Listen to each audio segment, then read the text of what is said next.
Mobile से बात कराया।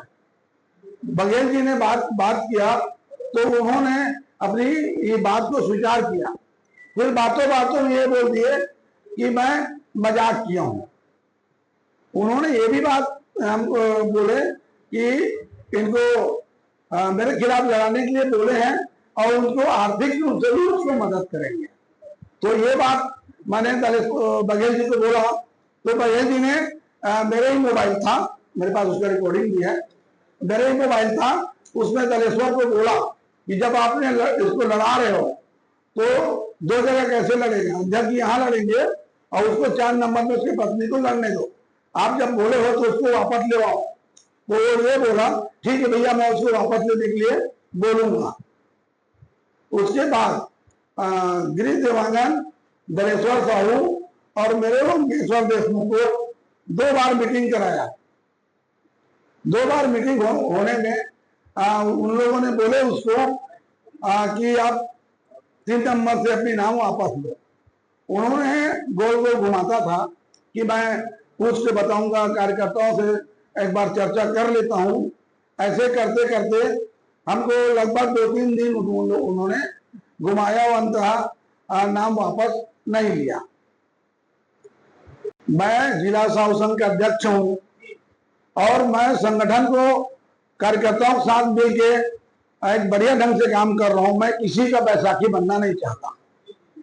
वो चाहते हैं कि मेरे हिसाब से मेरे को लेके चले, तो मैं बोला भैया मैं सक्षम हूं संगठन को चलाने के लिए।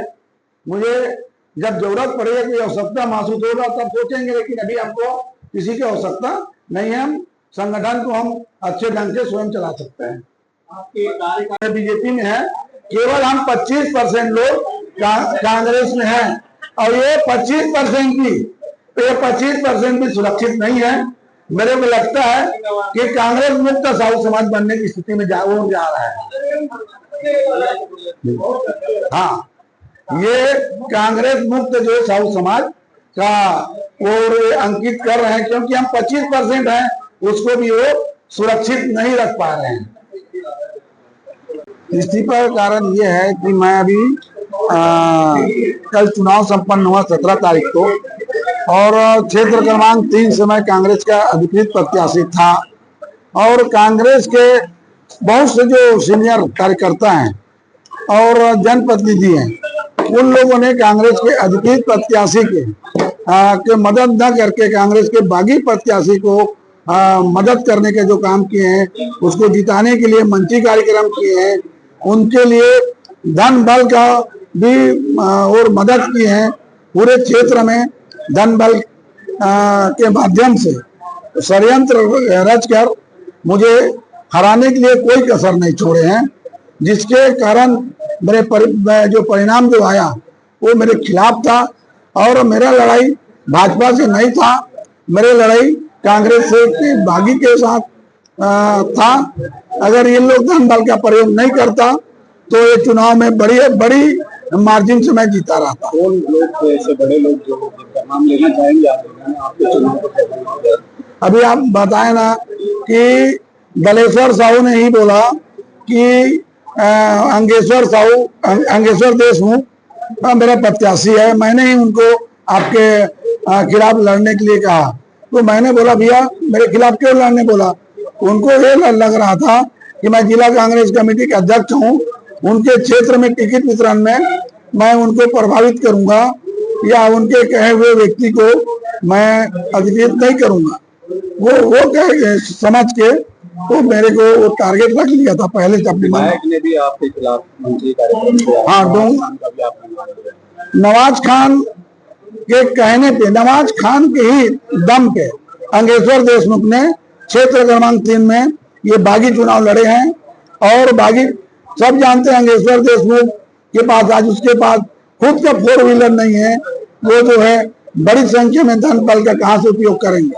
इनको कहीं ना कहीं हमारे बड़े नेताओं का सहयोग है, तो सहयोग के कारण ही आज मुझे हार का सामना करना पड़ा।